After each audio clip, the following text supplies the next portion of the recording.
Hello and welcome to another episode of Weekly Waypoint number 163. We're back in Mario Kart, because where else would we be? It's Mario Kart. I can record Mario Kart.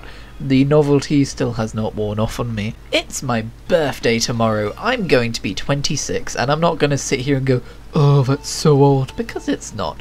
It's not young, but it's not old. I mean, it's young in comparison to the rest of the ages that are potentially possible for a human to attain. It is a personal grudge of mine of how people complain that they're getting old when they're still in their 20s, because I know people who were doing it when they turned 18. Ugh, I'm old now, I'm so old. No, you're not. And I get it, I get where it comes from, the fear of aging, the fear of time passing, the kind of warping of time effect of years going by faster as you get older. I get it, I suffer from that too, but I try to clip my, my oh god I'm getting so old shit in the bud, because I mean, I'm aging every day, not once a year. In terms of my overall lifespan though, and my current accomplishments and the rate of aging and my potential future lifespan, but in terms of just a number, you know what, it's just another day. It's just 26 is fine. Now, you may have noticed that I have started to do my first ever Let's Play in Super Mario Bros. And let me tell you, I'm having a whale of a time. Feel free to go and watch that for more information on what that's like. But yeah, I enjoy making the Let's Plays. I am under no illusion that they're the best Let's Plays out there. I think I talk about the act of making the Let's Play far too much currently, instead of other stuff, but I really enjoy recording them. I feel like my ideal Let's Play would be able to sit in a room and record a game with Reese. That's definitely something that we hope to do in the future, and I guess everything up until then can be considered practice. But it's fun to do, and I'm enjoying it a lot. Part of me does think that, what's the point of doing this when I could be live streaming it, because most people nowadays live stream their playthroughs, because, I mean, it's quicker to get it out there. It's less editing work, and people get to interact alongside the playthrough live, and they get to have a bit of a conversation back and forth. But the reason is 720p. It would have to be a 720p stream, and it would be bitratey, and it wouldn't look very good. And I just kind of want to try my hand at making a traditional style of Let's Play like I grew up watching. Well, I didn't grow up watching. I kind of started watching those in my teenage years. But you know what I mean? Oh my god, imagine watching Let's Plays as a, 0 to 10 year kid. That's weird. I don't like the idea of that. I remember the first time I kind of got onto the internet. YouTube was in its infancy. This would have been around 2006, 2007. And I was kind of blown away by the fact that if I wanted to, I could just look up videos of a tornado. For whatever reason, it didn't kind of jump to my mind that tornadoes aren't exactly a rare sight. I could see them on the news, I could see them in documentaries, but just whenever I wanted. If I wanted to see what a tornado looked like, I could just type it into the search engine and find a video of a tornado. I remember that being crazy to me, and it kind of concerns me that that's not crazy to everyone, because they grow up with the ability to do that and they take it for granted. But I guess that's just part of the passage of aging. The thing that's new in your lifetime isn't going to be new in the next generation's lifetime, and you go, oh no, they don't have the same experience of growing up that I did. I clearly know better. Get off my lawn. I do think about that though, in terms of the internet and smartphones. I'm just on the cusp of a generation that did not grow up with that stuff, or it was kind of coming out as we were growing up with it, so we didn't take it for granted. I will always remember the fond days of MSN Messenger and being able to talk to people after school without having to actually meet up with them face to face. That felt like the future. My sister, who was just 4 years older than me, she would text her friends all the time, but she did get into MSN as well, I'm sure. But I never text my friends that often. I never had to worry about spending too much money. By the way, thought that was a shortcut. Turns out it's not. But yes, when I was a wee lad, we had the AOL, we had the dial-up sound, which, by the way, is pretty funny that AOL stands for America Online. Here in England, it's just called AOL, because obviously we're not in America and that name doesn't make sense. I never knew that until a lot later on. I remember I had a child-friendly browser which would only let me visit certain approved websites, and there were forums and you could communicate with other kids to talk about your favourite cartoon shows and stuff like that. But when I did so, I was getting email notifications every time someone replied to my message, and I thought everyone knew my email, and I got really scared, and I think I cried. I remember because AOL came with its own browser as well, which was how you accessed the internet, was through AOL's own browser, and you could like change the theme of it, and you could get little games on it and stuff like that. It was well cool. Speaking of early internet browsing, before I ever had a smartphone, I had a PSP, and you could browse the internet for a web browser on your PSP. I actually booted up my PSP for the first time in over half a decade yesterday, and I looked at my browser history because I was curious, and I just used it to read manga. I read so much manga on my PSP and I completely forgot about it, but it's all there. But also I would use it to check Twitter and stuff like that. Like, this was my phone before I had a phone. Or before I had a smartphone anyway. Is it weird that part of me misses the kind of structured AOL browser which would give you like little daily quizzes to participate in, and like it had this little... I think my favourite thing about it was it had this game where you could like type in words and it would show you a story, but like you would enter your name, you would enter like your favourite food and all of this kind of a thing, and it would formulate the story. Well, it wouldn't like generate the story, but like it would fill in the blanks. It was a very basic rudimentary thing, but to my kid brain it was pretty special. It would fill in the blanks, so it would be like, and then Christian sat eating pizza, and I'm like, that's me! That's my favourite food! I'm in the story! Didn't plan to spend half of this weekly Waypoint reminiscing about the early days of the internet, or at least as it appeared to me, but there we go. You young whippersnappers these days, you don't know how good you've got it. You were born with a smartphone in your hands. Oh, you don't know what the real world's like. Back in my day, we had to use the same phone line to connect to the internet.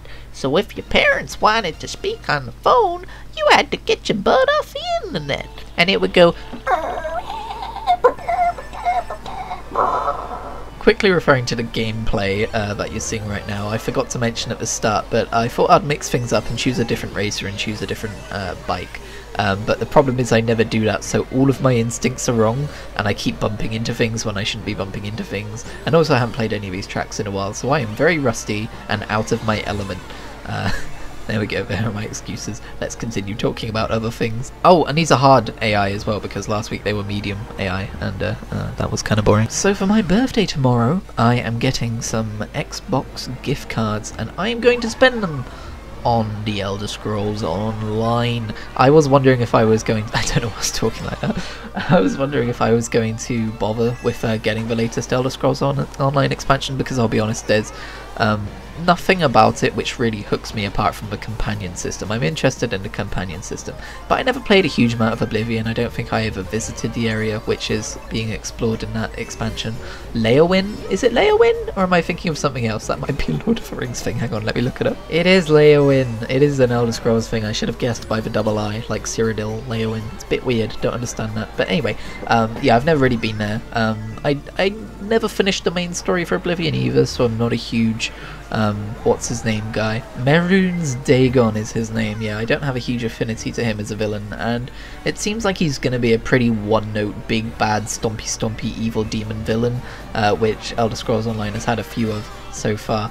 But there is a chance, from what I understand of the lore, that it could be a big twist and he might not be doing bad things this time around, even though he looks like a big, scary, biggy, stompy demon boy. I don't know, there's yet to be an Elder Scrolls Online main story to really grip me. Like, they've all been good, like, they've all been decent enough. I've mostly enjoyed it for the characters, not so much the plot, and I'm sure that'll be the case again. But yeah, I plan on buying that chapter and continuing Kritigri's adventures in Tamriel, because before I was doing all of my Xbox Elder Scrolls Online stuff through the Xbox Game Parts series, which is now being retired, by the way, because I don't need it anymore because I've got my capture card, and I can actually talk over my gameplay again. But yeah, I'm gonna do more adventures in Tamriel, and it's gonna be me. So really the only thing we will have missed is me experiencing Markarth, so that's nice. It's weird, I remember feeling like I enjoyed Markarth, but I wasn't crazy about it, but then I went back and saw a Reddit post where I was talking about it, and I was gushing about it. So I guess either the overall story left less of an impression on me because I was halfway through it at that point, or I just forget how good it is until I'm playing it. But now that my obsession with Final Fantasy XIV is finally starting to recede a bit, I don't think I've played it in a week, I am happy to jump back into Elder Scrolls Online. Of course, that Blackwood expansion is already out on PC, and I could go buy it and play it there, but I won't be able to play it as high quality as I can on my Xbox, because that's the other fun thing about this update. They're bringing 60 frames a second update and graphics update to the Xbox Series S and X, so it'll be fun to be able to play it as good. I think I'll be able to run it better than I can on my PC, actually, thinking about it. This is kind of one of the reasons I got the Xbox Series S. It was kind of like just to, instead of getting a new PC, just play games through that, and so far, I mean, I'm 6 months in and I'm fucking loving it.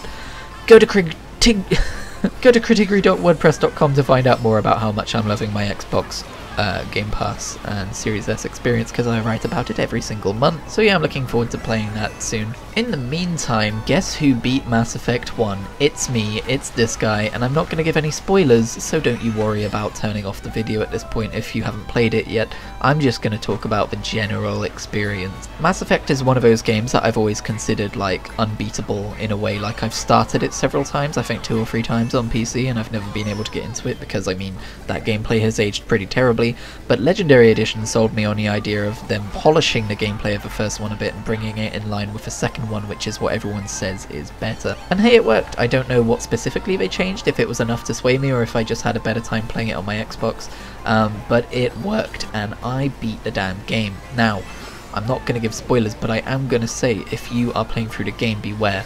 When you get to near the finale, you'll know when it's starting to build up to the finale. Make sure you get anything done that you want to get done first, because it's one of those games where when you beat it, your save file just puts you back to before the final boss.